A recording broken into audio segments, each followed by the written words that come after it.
So to just start, I guess to set a little context then, I'm going to just run the 2-minute video of the Deep Space. My name is Rick Tumlinson. I'm chairman of Deep Space Industries and founder of the New Worlds Institute. And just to sort of set a neutral kind of context, we're flying an asteroid mission in 2020 called Prospector I. And maybe just to kind of set some tone in a sense, I was just going to show the little 2-minute video, if we could play that, of Prospector I. You can crank the video, audio.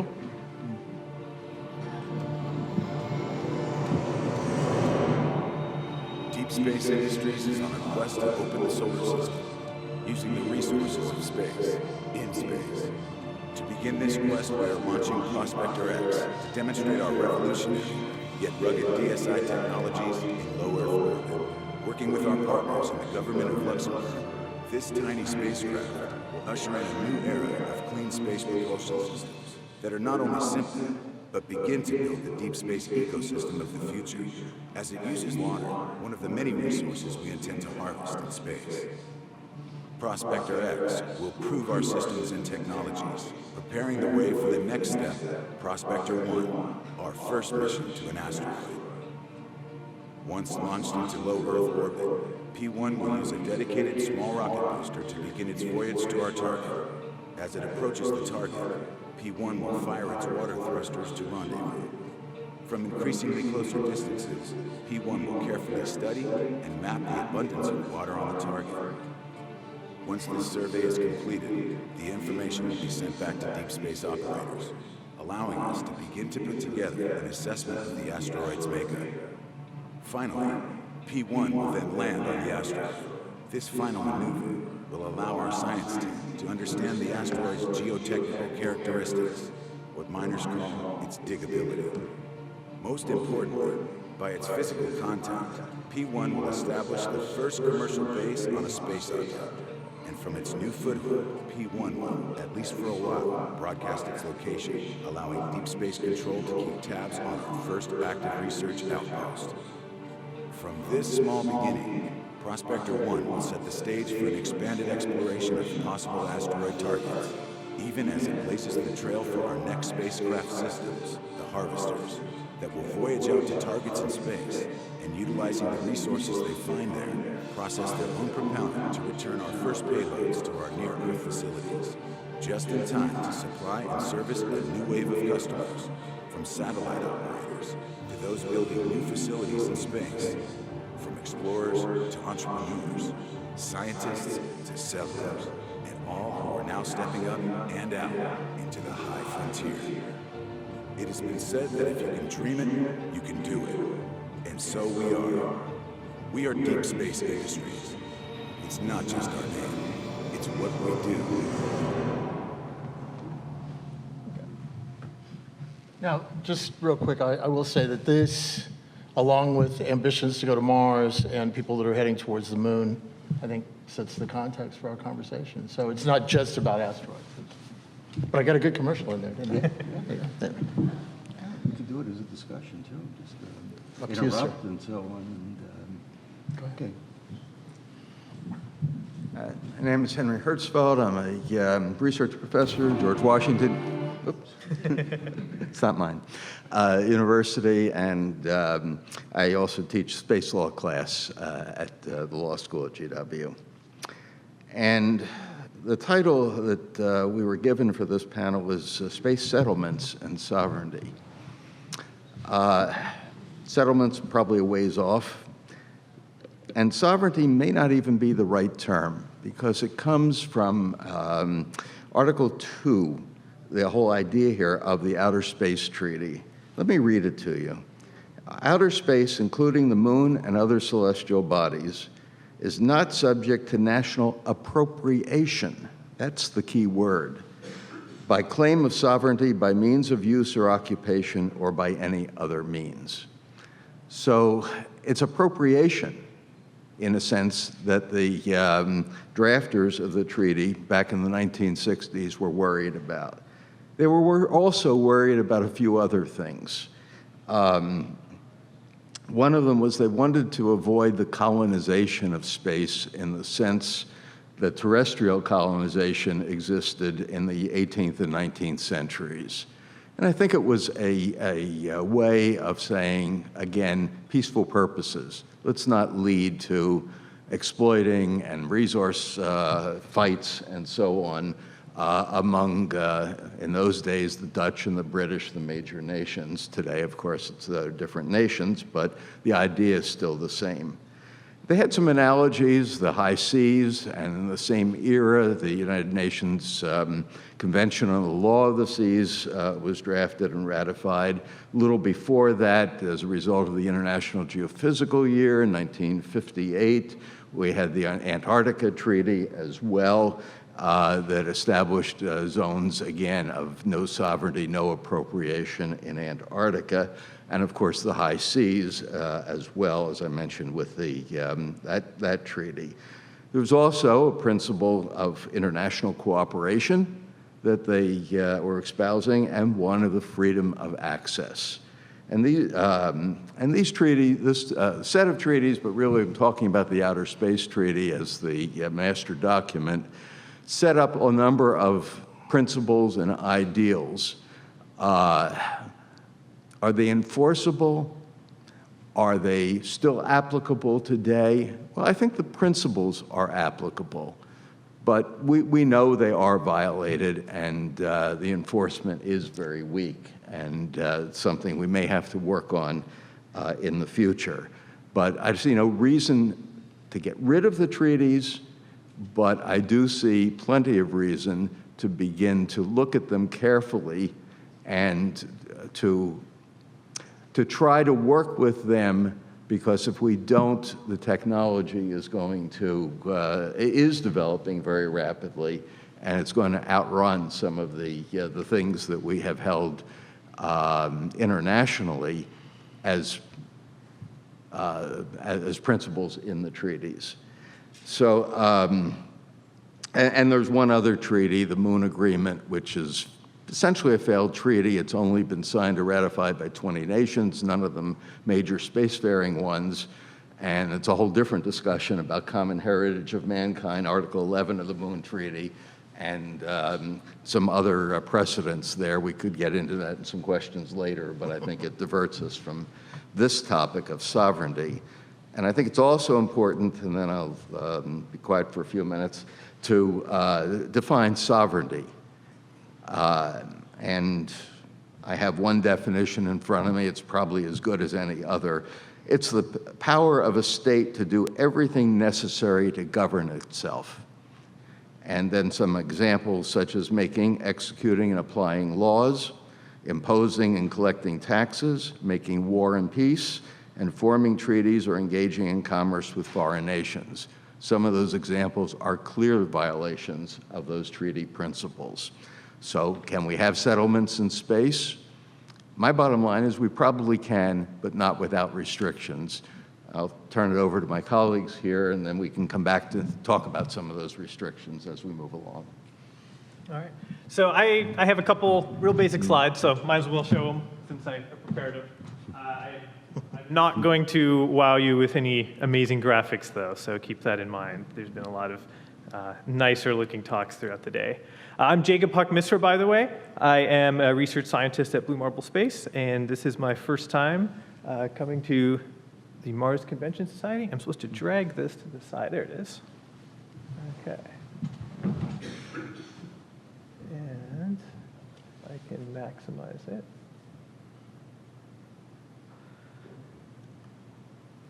Okay. That'll be good enough.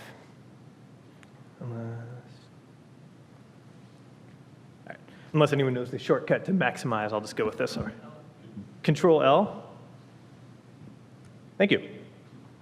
So I'm going to talk briefly about sovereignty and land use on Mars. We had a great introduction to the Outer Space Treaty, so I'm not going to dwell on it. These were the two principles that were just mentioned. So we have the non-appropriation principle and the province of humankind, mankind, but we should be saying province of humankind principle. These are two, the first one is really relevant to sovereignty. Can you colonize space? We just heard, well, it's ambiguous. Yes, probably, but we need to think carefully about it because, strictly speaking, an astronaut that launches into space is acting as an emissary of the nation from which they launched. And since all spacefaring nations have signed on to the Outer Space Treaty, it's somewhat ambiguous as to if you settle on Mars or any celestial body for that matter, are you then acting as an emissary of that sovereign nation and therefore you is this appropriation? So what I'm going to talk about is two ideas that I've thought about and I've published a couple papers about recently. One is a really pragmatic solution, and one is a really idealistic solution. I like the idealistic solution. I don't think it's likely to happen, so that's why we have the pragmatic solution. So I'll just walk you through these, and we can maybe talk about these a little bit and see what people think. So existing modes of cooperative sovereignty is a term I encountered that I think is really useful to think about. On this global society that we have, what are some examples of us successfully working together with different modes of sovereignty that are not necessarily always competing with each other? So the Homestead Acts are maybe not an example of cooperative sovereignty per se, but it is an example of what drives the type of motivation that drives our expansion. And when we think about colonizing Mars, colonizing space, a lot of people immediately go to a Homestead Act type model where you open up the West, it's now free for all. If you have the resources and the gumption, you can go out West and try to stake your claim, and as much land as you can work is yours to take. It's kind of this John Locke kind of philosophy of land use, where if you're able to use it, then it's yours. Land is finite. We know this. We can't do this on Earth anymore. If I'd been born 50 years ago, I could have picked up and gone to Alaska and been a homesteader. Maybe that would be a better career than a scientist, I'm not sure. I can't do that anymore. The Alaska is aptly named the last frontier because it was the last frontier. There's a small piece of land between Egypt and Syria that is unclaimed, and there's a piece of Antarctica that's really remotely accessible that's unclaimed. That's really it for Earth. So, on Mars, yes, if SpaceX goes to Mars, are they going to be able to claim all of Mars right away? Probably not. But if China goes to Mars, would they attempt to say that they're going to claim Mars? I mean, there's scenarios we could think of where you do eventually run out of space that has been claimed if you allow this type of homestead model. So we heard a little bit about the Antarctic Treaty System. The Antarctica is kind of a weird historical case because in Antarctica, you had this type of homestead exploration up to a point where various nations embarked on exploration in Antarctica. They laid claim to various territories. Some of these even followed standard historical precedent where if you are geographically proximate to Antarctica, then you have more of a claim to that region than others. But the Antarctic Treaty System is a system, so there's several treaties in the early 90s and such. The Antarctic Treaty System actually suspended these claims, these sovereign claims. It didn't null and void them. It just suspended them. So these claims still exist. You can go find a map of Antarctica and see all these little wedges that Australia and Argentina and Chile and other countries have claimed. But really what happens in Antarctica now is scientific cooperation. There is very little interest in doing much more than science right now in Antarctica. The treaty also included a 50-year moratorium on mining. There does not seem to be a strong momentum toward overturning that. I'm not sure what the minerals are on Antarctica, but I don't think it's an overwhelming abundance that companies are trying to get at. So functionally, the Antarctic Treaty System works in the way that scientists like. You can go to Antarctica, you can do science, you can work with other teams, and there's very little conflict. So there's one interesting case that we came up with. We were saying, well, how do you break the Antarctic Treaty System? Has anything happened yet? And we found a really interesting case, the Humane Society versus Kyoto Seppunaku Kaisha. It took place between 2004 and 2008. This was a case where some whalers from Japan were issued a scientific whaling permit from the Japanese government. They started whaling in near Antarctica, and they actually entered into a zone that Australia had designated as an international whale sanctuary. So Japan engages in what they call scientific whaling in Australia's section of their whale sanctuary. However, this part of the whale sanctuary is in the part of Antarctica that Australia has laid sovereign claim to. So the Humane Society files a lawsuit against Japan, against Kyoto, under the premises that Australia has sovereignty over the whale sanctuary. It was kind of a messy case. The Coyote never showed up for court, and it was kind of an ambiguous ruling, because in order to rule and enforce that Australia has sovereignty, you have to then supersede the Antarctic Treaty System.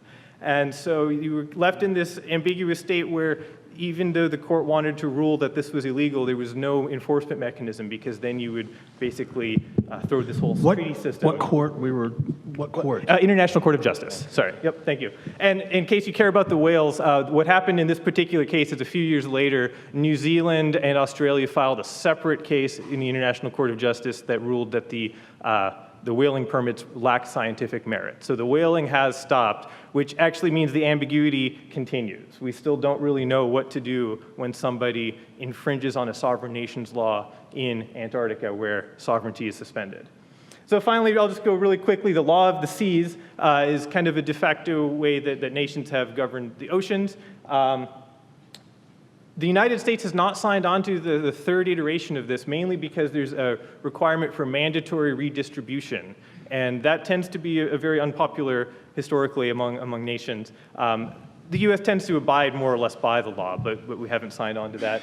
And then there's problems of the commons in the law of the seas. You get these garbage patches in the Pacific. There's no good way of how do you govern refuse and trash and things like that. What the law of the seas does well is on the coast, you've got an exclusive economic zone that each nation is allowed to have exclusive access to. Other nations can pass through there, but they can't fish, they can't conduct science unless they have permission. And so this is a way where you have shared resources, but certain aspects of those shared resources are still exclusive to certain nations. So based on all of this, we come up with a pragmatic solution to how to deal with some of these sovereignty issues. So we start with what we call bounded first possession. Now, none of these are ideas I came up with out of the clear blue. So a lot of this is synthesizing ideas that other people have put forward. So bounded first possession means you can go, whoever's first to Mars, you get to pick the best spot, because there certainly is an ethical reason for that. If you're the one who invests in the technology, whether you're a company or a nation or an individual player, if you invest in the technology to get to Mars or get to wherever and you can survive there, is it really fair that you have to share everything equally with everyone else when you bore the cost of getting there? So you get first possession. You can land wherever you want, but there's a small radius that you can claim. You can't claim all of Mars or any planet. You can claim a small radius from where you've landed that is your exclusive economic zone, similar to in the law of the seas. So you're not making a sovereign claim. You're not saying you own this land. You're saying that you have exclusive economic rights to mine or whatever else you want to do within this region. Other parties could land there. Other parties could traverse through. They just couldn't take advantage of any type of economic gain from there. We also looked at the Antarctic Treaty System, which has a secretariat as a coordinating body. Now, in the Antarctic Treaty System, the Secretariat was originally a strong, authoritative central power that was rejected by most of the parties to the treaty, because historically we don't like new powers emerging. So what we thought is, like, let's just take a cue from that, and let's say you do need some sort of coordinating body on Mars to help solve problems of the commons, to help mediate conflict. But let's just start like the Antarctic Treaty System. We'll have a weekly authoritative body. The Mars Secretariat would have no real power, but it would act as sort of a conduit for avoiding clashes, the International Court of Justice or anything like that. It would be a first step of Mars-based conflict resolution. And then finally, there's sensitive sites, heritage sites, places on Mars that we might want to protect. So we could have a series of planetary parks. Here's an image from Charles Coquelle, has done a lot of work on planetary parks. So here's an idea, maybe Olympus Mons would be a good park, maybe a place where certain rovers have landed. You could maybe have different degrees of parks, some where science could occur, some where you actually don't let anyone in. One idea we had was that the parks could actually be sort of an ongoing discussion through the science community and the global academic scholarly community. There could be like the NASA decadal survey. Every 10 years you revisit the locations of the park and decide if you need to have had any new ones or retire any parks. So this would balance then sovereignty with environmental ethics. So could we revise the Outer Space Treaty to allow for this? Well, I'm not a legal scholar, so don't take this with a grain of salt. Maybe outer space is not subject to national appropriation to the exclusion of others. It sounds a little Animal Farmish to me, honestly. But maybe we need to do something like this, minor adjustments to the Outer Space Treaty, where we can allow for something like exclusive economic zones. I will try to do this really fast. My alternative proposal, Mars liberation, or I heard this described as a sovereign Mars. So the idea for this is, what if instead of, actually go back to this, no. What if instead of Mars being just an extension of human civilization, where we do this kind of homestead act, maybe with some modifications, where we're extending human civilization onto another planet, making it bigger, making it multiplanetary.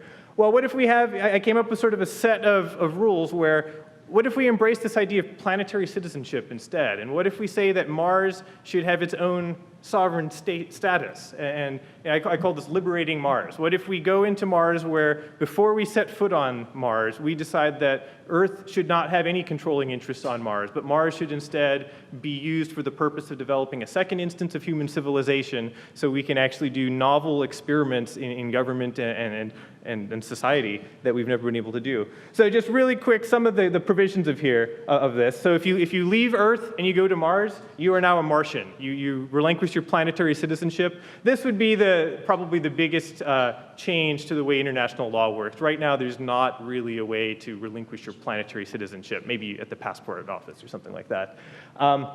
There's a restriction on commerce. Earth can't engage in commerce. You can give gifts, though. So this would require a vastly altruistic donor who saw the value in supporting a long-term mission. So they're not going to want to have, the goal would be not to have a second version of SpaceX on Mars, but the goal would be, after hundreds of years, we've now seeded a second instance of civilization that's going to be a much more valuable long-term partner for Earth, even though it doesn't provide short-term return on investment. So there's no trade to prevent the imbalance of power, although gifts could be given to help if you're feeling altruistic and you want to help Mars survive.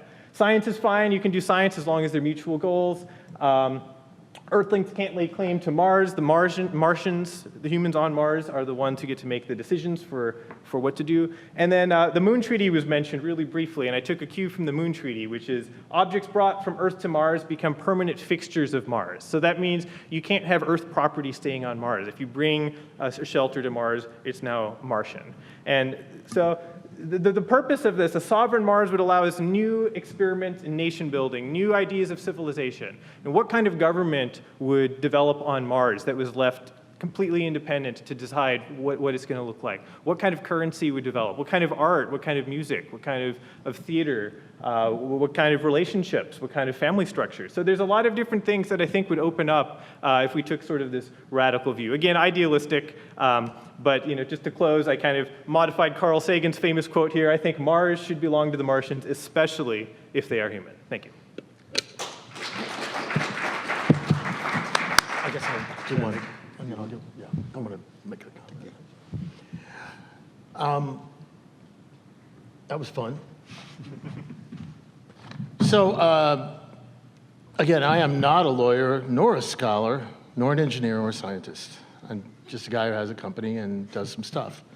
And one of the things that I've seen over the years is we have our idealistic long-term goal. I share probably what most of you in the room share, that we want to see that human civilization expand wherever possible. That's my goal. That's my life goal. Humanity and life throughout the universe. Now, to do that, because we start in a real world, and we exist in a real world in which there are people who may or may not understand nor share our opinion, we have to be very strategic, and we have to be very careful. As an endpoint, what you're talking about is certainly very interesting. I had a meeting last week with a guy to talk about, wouldn't it be interesting if we could establish a Burning Man culture somewhere? Which I should, by the way, point out, I had not known this, but the average income of a burner is $80,000. The average degree is a master's degree. They have no crime, et cetera, for 7 days, and it's a gifting culture, as you know. Where would you try that in the current, on the Earth? This is what I want to see. I want to see people go try the next step after democracy and things like that. So my heart is in that place. However, I am chairman of a company, and our company plans to go out as, quote unquote, Carl Sagan once said, and I disagree with heartily, but to go out and plunder and pillage the solar system. Now, again, I disagree with that terminology heartily, But, and I think that was a very bad characterization of it. But in reality, what we're after in our company is harvesting space resources. And we have to approach this very carefully, because as a company, I can't engage in idealistic discussions. And as a company, and as a person who wants to see this happen, I also have to heed what our good friend Pete Warden has often said, and that is, I don't want to wake up the antibodies.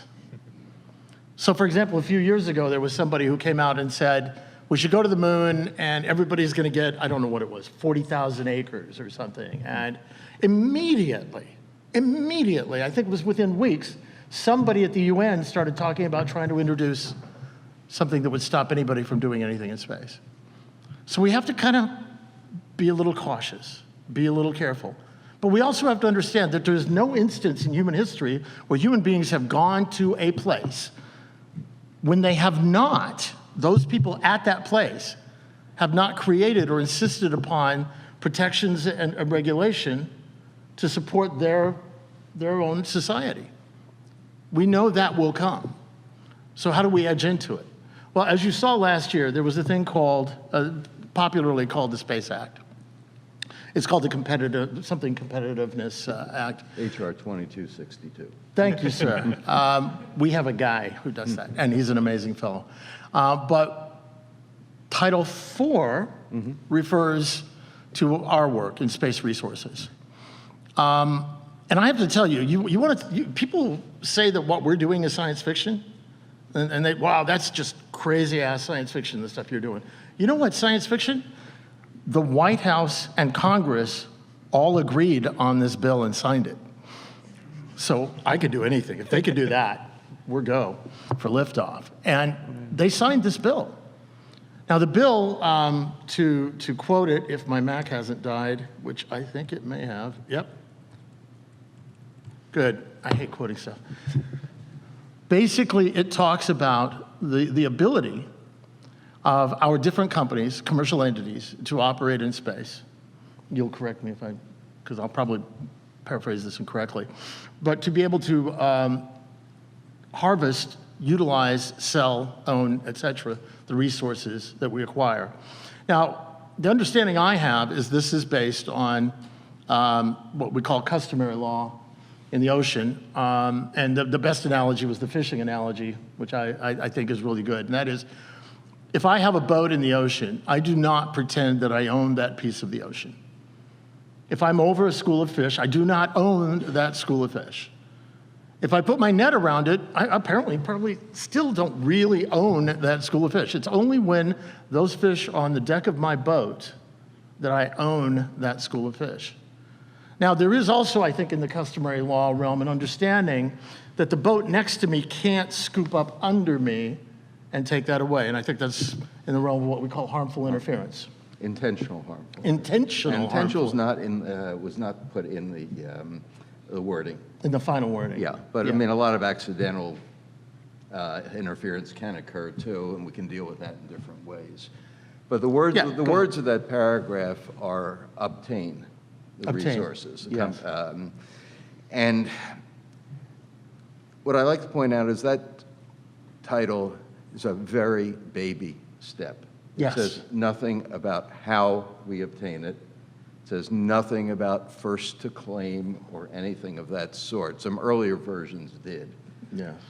And yet, the international response to this is very, very mixed. Some of it very strongly against what we did. I sat at Copolis in June. I listened to the Russians and others from less developed countries, and they are adamantly opposed, for different reasons in each case, to what we have started here. The law as a U.S. law, it applies only to companies under the jurisdiction of the United States. So if there's a claim with a company that is a foreign company, they would not be, they could sue in U.S. court, but I don't think they would get very far. or we could sue them, and they would claim sovereign immunity. But the hope is that having the beginning of a law that says and gives that the government is okay with doing this starts the process of reassuring investors Absolutely. that we're not going to turn around and say something and do something else. It also was based on policy. It's codification of U.S. policy that we established with the moon rocks from the Apollo program. As most of you know, the Soviets brought back rocks as well, and the Japanese brought back a sample from an asteroid. And to my knowledge, no country has ever complained that the U.S.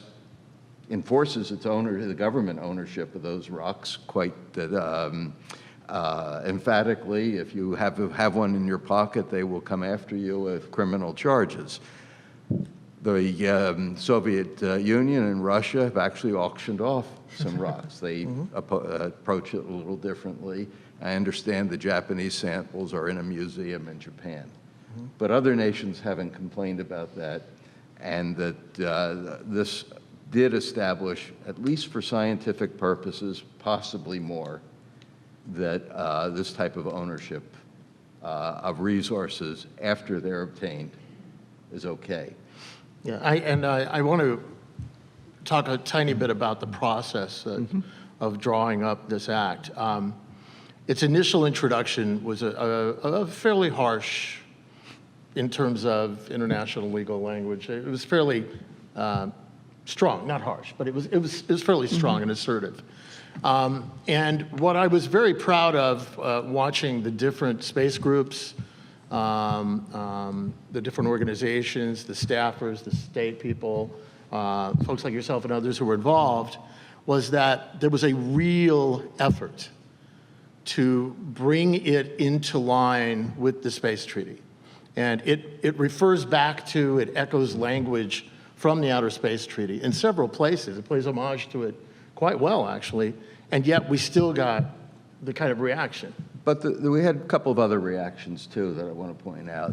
One is Luxembourg. Yes. Has picked up on this as a possible profit opportunity for themselves, and they've said they're going to pass similar laws. I believe the UAE also said something like that fairly recently. But another organization is the International Institute of Space Law, and these are pretty straight international lawyers. And twice in the past, they issued very strong statements about the Dennis Hopes and those who were making certificates and selling acres on the moon, and said, you know, this should be outlawed, and no way will any space lawyer ever say that's legal. It's clearly against the provisions of the Outer Space Treaty. Right after, within a month or two after this law was passed in the United States, they issued another statement, which was a lot calmer and a lot milder, and essentially recognized this type of law as a possible interpretation of the Outer Space Treaty. So they opened the door to maybe what comes next, the hard details, when we actually have to regulate and approve, because Article 6 of the Outer Space Treaty says that an appropriate state shall authorize and continually supervise the activities of non-governmental entities as well as government agencies. Right. So that every nation that gets involved may have to also license, approve, and so on these projects. We're in the process in the United States right now of trying to figure out how to do that. The Moon Express just got something called a mission approval from the FAA. It's nothing more than a payload review. It is not a license. It's not an approval to launch. It's only a start. They are talking about mission authorization. Congress has yet to give that authority to anybody. So these are all proposals, but we're working on them because companies like yours and others are developing real projects. Also want to say that there are going to be many different types of projects, and each one may require a different approach to regulatory action. And therefore, we don't want to jump the gun and regulate too soon because it can act as a disincentive. And we don't want to wait too long until it's too late to step in. And by regulate, I mean safety, financial responsibility, environmental concerns, orbital debris, a number of things that are important for the long-term sustainability of space, of science, and of commerce as well. Right. So it's a long explanation of what was going on, but we're not there yet. We're not at the end game. This is only the start from the legal perspective. Mm-hmm. I guess the other thing we could talk about, we've been focusing a lot about sovereignty, but there's the province of humankind requirement of the Outer Space Treaty. And so with talking about commercial space interests, it's unclear as to how to satisfy that requirement if a small number of spacefaring nations are profiting off of easy-to-access space resources.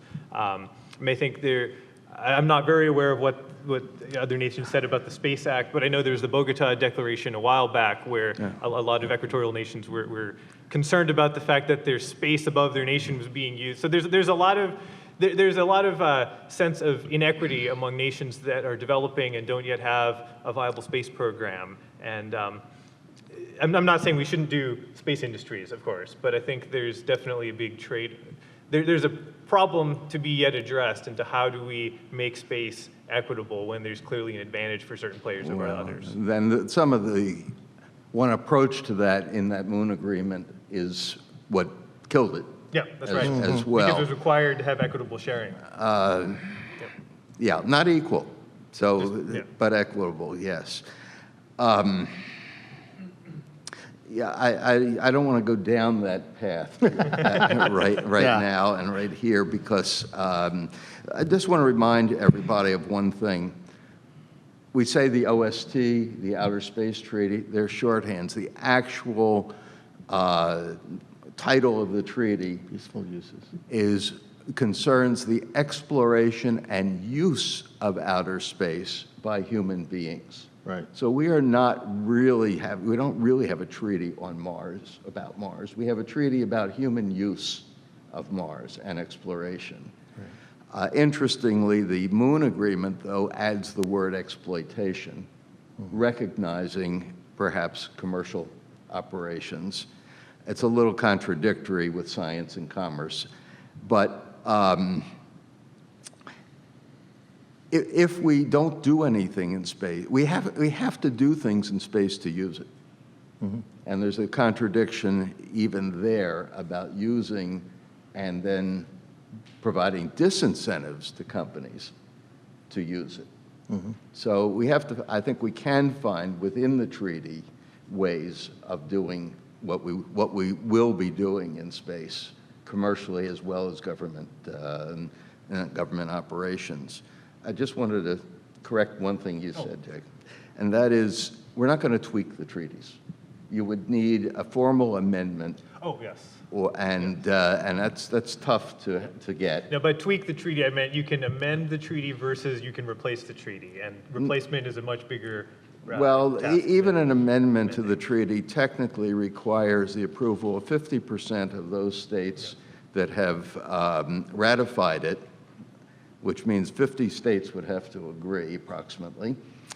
And those amendments would only apply to the states that amended the treaty. So then you would have two different interpretations of the treaty out there, and that's getting even more complex. So do you think we're stuck with the Outer Space Treaty of '67 for the next 100 years? Let me put it this way. It'll take in today's political environment, I'm not sure we're going to get a new treaty. We can't even get soft law agreed on, codes of conduct and other things. So I wouldn't give you a time frame, except it would be long. And to point out that one of the things that would clearly hurt commerce in space, any type of commerce, is negotiating a new treaty for 20 years. The risks, the uncertainties, I don't think we'd come out with anything near as good as what we have. So I'm all in favor of using what we have to the best way we can. Yeah, I think the two approaches, again, correct me if I'm wrong, it's great having a scholar on the panel. It almost keeps me honest. I said almost. The two ways I think that are the most viable right now are interpretation of the current language, use, things like that, and then the development outside of the actual treaty of bilateral, trilateral, multilateral agreements where different countries agree to recognize each other's activities, and you develop momentum that way.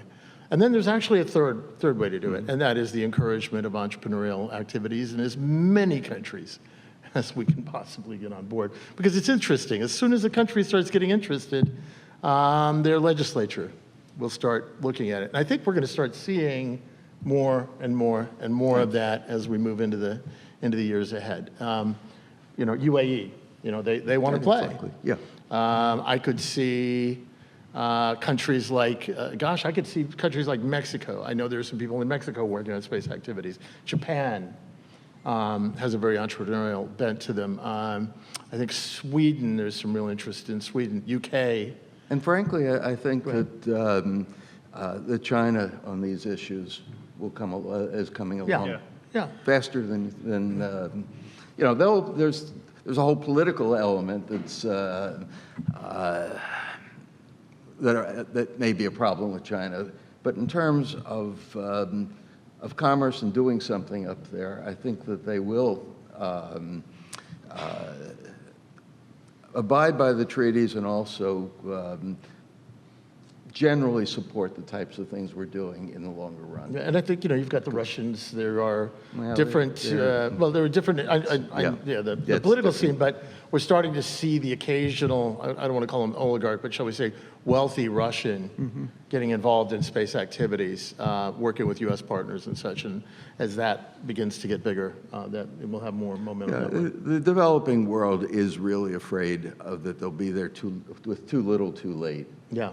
And there are some general UN agreements about developing nations and giving them some support and so on. I think there will be ways of encouraging them to become players, but right now they're scared. Yeah. Of this. Yeah. We just opened a shop in Europe. Now we have Deep Space Europe. I think there are other companies that are going to be opening other shops overseas too that are going to be engaged in this. But I do, getting to because you're like, we're at the beginning game, we're having this conversation, you're at the end game of where it goes. And for me, again, Little House on Mars or Little House in Space. By the way, interesting thing, I worked for Jerry O'Neill, and one of the funny things about building the colonies, habitats in free space is we can kind of neatly get around this entire debate because we're building our property.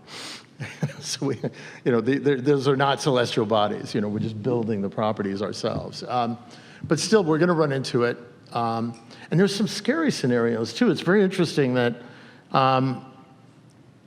China, for example, if one wanted to call out China on this, and I don't want to make them the villain or anything, but a country like China could go and park itself on the top of a crater on the moon, at the bottom of which are the major ice deposits, a large percentage of the major ice deposits on the entire moon, and just using current customary law, if I understand, declare a scientific outpost and have a circle of non-interference or such around them. This was actually going to be a question.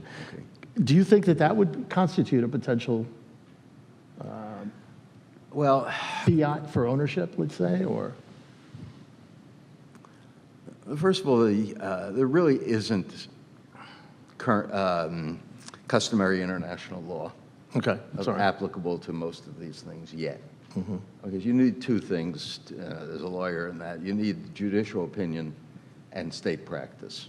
Okay. And to my knowledge, there's no real judicial opinion on these issues. And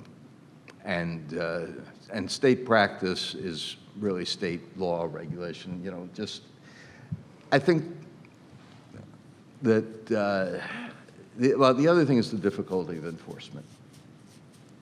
Because, you know, how do you stop them if you're up there? We're not supposed to fight wars in space. Right. and Can't bring things. weapons. Well, you can't bring weapons of mass use destruction. them. Well, you can't, no, actually, you can. You can't deploy weapons of mass destruction, but you can, for example, transport them on an ICBM through space. The Soviets would never have signed the treaty if they couldn't do that. Weapons are not prohibited in space, but they, at least up to now, fortunately, have been economically unfeasible. You can do more on the ground. If that changes, we have a different issue. And I don't even know, it's very hard to define a weapon in space. You can take a satellite, put it near another satellite, push something out of the way, and the satellite itself becomes a weapon. You know, so it doesn't have to be a machine gun or a bomb or something like that. It can be, it's a mindset really that we're dealing with. So another scenario actually I wanted to ask you about then kind of related to this is, would it be, what if a spacefaring nation, or probably more likely a corporation, private, set up shop in a country that has not signed on to the Outer Space Treaty, and then you go into space? I mean, is this something that seems just so unlikely in our world? No. Because it's like the flags of convenience problem with right. ships. Aware of it, of course, concerned about it, but at least evidence so far is that every spacefaring nation has ratified or signed the Outer Space Treaty. I'm including North Korea and Iran in that statement. Now, how well they abide by it, that's a whole different question. At least they acknowledged it. So there's some hope, that's all I'm saying. Oh, we were supposed to take questions, aren't we? Yeah, why don't we take a few? Are you telling us we have 5 minutes or we have Oh. Okay. Well, what do you mind if I go with her? Yeah, okay. Yeah.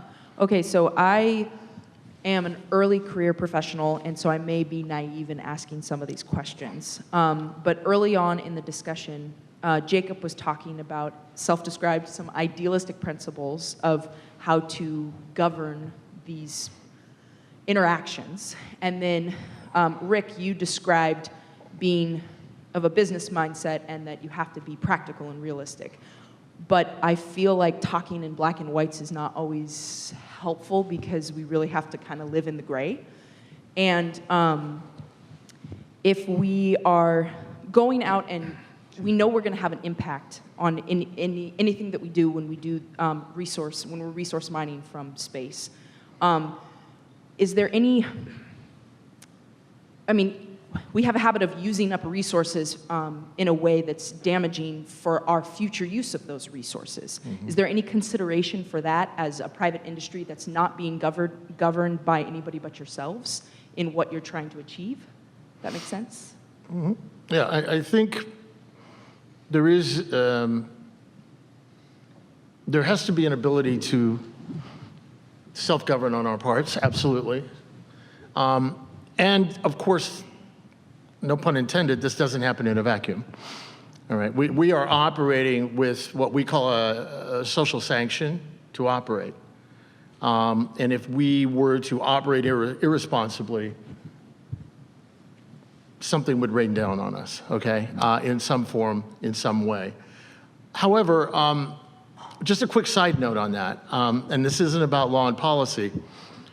When I look around at the people that I know of who are working in this area to make these things happen, whether it's Bezos, whether it's Elon, whether it's Paul Allen, our company, our friends at PRI, Moon Express, I would be hard-pressed to find a more caring, earth-oriented, very culturally aware group of people to run these corporations. These guys so far, and these people, are very, very much oriented towards a positive future, number one. Number two, there is a psychological mindset that comes from living on a closed system, a bubble in space, that is appropriate to the governance of our interaction with that closed system, that ecosystem, as it were, or whatever, in which it makes sense to monitor, control, et cetera, our interactions in that closed system to not destroy ourselves. Once you break out of that bubble, that entire, and literally, I hate the word paradigm, except in cases where we're talking literally about a paradigm, that paradigm shifts. And it is the exact opposite set of regulations, policies, cultural organization structures, and things like that that's called for. In other words, this is a precious planet, let's protect it. One of the best ways I can think of to protect it and the species of this planet is to move beyond the planet and out into the rest of the universe. Now, then you get into, and I'll end this real quickly, but then you do get into questions of what do you do about if you're going to encounter life and this and that and the other. Those questions are gonna come up. The lawyers are gonna have a wonderful time, and the scholars trying to figure that out. But we have to look at what it means to be a human, what it means to be a steward of the only planet we know of that has life on it. And I would rather, excuse me, I would rather harvest and do industrial activities out there than inside the thin shell of the atmosphere of this planet. I guess I'll briefly add to that. I forgot what I was going to say now. Never mind. That was brief. That was really brief. Well, let's move to the next question. No, I agree. Certainly, the people I've encountered today who are in the space business are well aware of just about everything that you said. The only caveat is the next generation, and when we have people from other nations involved and people with other possible motives. And I think we have to be prepared for some sort of, some means of monitoring and controlling what happens later. You're touching on something really interesting. I actually remember what I was going to say to you, so. Okay, well, I'll wrap this up. It's funny because there is this discussion of, we will know that we are starting to have financial success when the people who are investing in our companies, et cetera, are coming in because the profit motive is so clear, and they're not believers. They're just coming in because they can make money. The downside of that is the idealism may not be there that all of us who are starting this field have. And these people may turn into the kind of people who want to go out and just go for it. I think we're going to try and work as hard as we can to make sure that responsibility, care, those kind of things are kept in place. But it's an interesting dichotomy. Yeah, and Jacob, in your talk, you mentioned we have to think about this and that or make decisions. That's right. I don't know who that we will be. Right, that's right. Not And us probably in this room. possibly dangerous. That's right. Yeah. So I guess really quick, since you mentioned the idea that I put forth about liberating Mars, I mean, that's very idealistic. But there's clearly a middle ground, and I think no matter what happens, if you get a sustained colony on Mars, it's almost inevitable that you're going to get some degree of independence at some point. There's a large space between, it's like in between when Europe colonized the Americas, you were limited by the speed of your navy to get to the next continent. So we're limited, we can have communication over minutes, but to send a person or a fleet over there, you're going to require these kind of closed loop systems to live for long enough that I think even if we don't do this liberating Mars idea, this very idealistic, we're still going to solve some of these sustainable development problems just by going to Mars because of the sheer distance. Yeah, and I would caution, just real quick on this, and then we'll get back to your question. Again, you know, the T-shirt that says the violent overthrow of Mars, which is a lot of fun. Let's keep that down a little bit. You know, it is true that every human outpost, after a certain period, gets pissed off at the people that sent them there and declares their independence. I think it's much more likely that Mars independence would be like Brexit than a violent overthrow. I think there would be a vote, and I think Mars would quietly be independent. I hope it would be a more informed vote than Yes. Brexit was. Yes, But without saying. I had some slides. I said, can a settlement declare sovereignty? And I said, well, yeah, but it could say anything it wants to say, but it would be, first of all, it'd have to defend itself. That's right. Secondly, it's probably dependent on some nation on Earth for supplies. But if you're all the way on Mars, And third, who would care? if you're all the way on Mars, no one might care and no one might attack them, so they might be sovereign just by default. Yeah, maybe. I don't know. why don't you guys pick one? Yeah. So you were talking about the islands or other places that have not signed into the treaty. Is this the reason that SpaceX has gone out into the water to launch their rockets and to land them? Same situation for the high-altitude balloon in Antarctica with the telescope. Is that why they're doing that, or is there something else? That's technical convenience. Yeah. You can move the barge underneath and move it around. So, Maybe safety as well. and safety as well.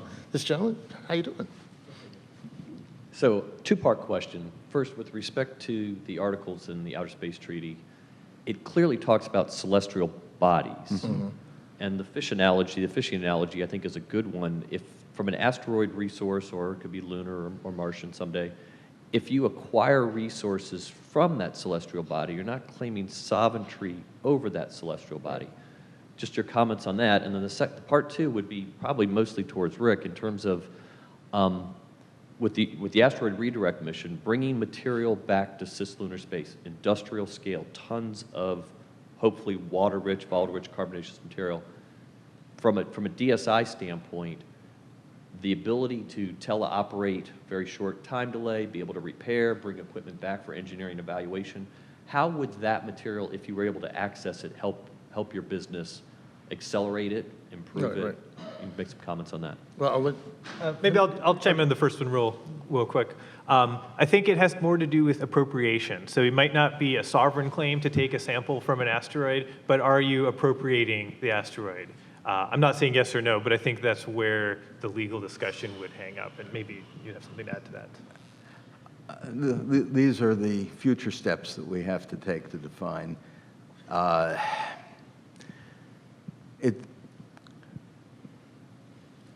If you're doing it for scientific purposes, and you do it with under Article 9 of the Outer Space Treaty, prior consultation with other nations, and nobody complains, you're probably home clean and clear.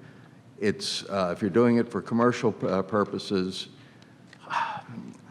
there may be a threshold of how much, and again, the safety, the size of the asteroid. Are you precluding somebody else from being there just by using a small one? Almost anything you might do might interfere with the other company's operations. These are details that we're going to have to compromise and work out as we go ahead. I don't have answers to those right now. so to answer your question with a little touch on that first, when the celestial bodies question has got to be worked out in terms of asteroids. I was speaking to a friend of mine who's just went out to Ceres with his mission and things like that. And it's an interesting question at what point a pile of dirt becomes a body. There is the argument that, and I'm not the astrophysicist or geologist, but at a certain point, one argument is when it gets to the point where the actual overall internal effects of gravity, et cetera, cause it to go into a round shape, at that point, then it is a body. This is to be worked out. This is, by the way, the great fun of our field is we get to do all this stuff and come up with these new things. Now, regarding your question, of course, if we were to get a free rock brought close in enough for us to be able to go out and utilize, we of course would. I'm going to stay out of the political battle on that one. which is very difficult for me with my history, but the fact is I'm chairman of Deep Space. And as chairman of Deep Space, we would, of course, and we would work with NASA. We already are working with NASA. And if something should happen in that program, maybe you guys could come to us and ask us to bring you a rock. We would be most happy to do that. But of course, look, there is a role, private, public sector, in all of these things. And I think one of the great things I'm seeing, and this gets to the regulation, this gets to the question about the FAA, all of these different things that are going on right now, it's such a different place than our community was in 5 years ago even. We are starting to work together. Yeah. I know our friends at the FAA and NASA are trying to be very careful with how they work with us. We're trying to be careful. And so I think as a community, if we can continue the dialogue, like I was amazed that like Bob didn't hurt anybody during the debate a minute ago. And, the fact that we are having these conversations and moving forward together in an enlightened way, I think is going to make us stronger, especially when we do, I don't want to say confront, but when we expand the conversation to people outside of this room. So this is great. Okay, so why don't we just have a 1-minute closing statement from each of you? I just spoke, so you start with you guys. No, I think we've covered a number of topics, not exactly sovereignty and settlements. And I certainly am more practical. I'm thinking of things that are problems we have to solve today. And Jacob, of course, went far beyond what I've been thinking about. It's more in the speculative area. It's fun to think about that, but we have plenty of work right now to get started. And I think, as Rick was saying, everybody's seriously thinking about this, discussing it, working on it. And I think it's clear what direction we're going in. It's a question of how fast and how well we do it. Yeah. So we've heard a lot about the Outer Space Treaty. There are some clear ambiguities about this as to whether or not existing plans for space colonization and resource utilization are consistent with the treaty. We have the Space Act, which seems to maybe be inconsistent with the treaty. And so I think what we're left with is there's a lot of desires that we have to do. We want to go into space, we want to do science, we want to have commercial interests. And I think our laws have not caught up to where the technology is. And our laws have not caught up to where our politics are, which the Outer Space Treaty, you might be right that it's going to be very difficult or impossible to amend or overturn, but we're living with some Cold War era legislation to dictate the new space era, and it's very baffling, and it's not really the right set of tools for the jobs we want to do. So there's not an obvious way forward, but I think we need to keep thinking about it. So right at the end there, you had to hit a little tiny bit of controversy, just a tiny bit. In my opinion, and the opinions of those that are smarter than me, the act that the U.S. passed is actually fairly well aligned with the Outer Space Treaty. I don't want to get too hardcore into it. And we don't want to send the signal out to support those people who might be trying to drive a wedge. I think there's a discussion to be had. There's some people who feel otherwise, and so the fact that the law exists and the treaty exists, and there's not a clear answer as to how to and let's put it this way. The treaties are not self-enforcing, meaning each nation does apply its own culture, its own definitions to parts of the treaty, and that's the stage that we're in now. Right. So my final statement is that space is big. I've said this before, it is a blank canvas upon which all of us will get to paint our own vision of the future. I think that the opportunity is great for us all to work together, whether you're moving out towards working on asteroids in free space, whether you're going to the moon, or whether you're going to Mars, which, by the way, has 2 asteroids floating around it that I hope to put a gas station on one of, because you guys are going to need one right outside of town. So, and maybe a 7-Eleven. What the heck? Okay. With a special for hot dogs. But thank you. All right. Thanks a lot.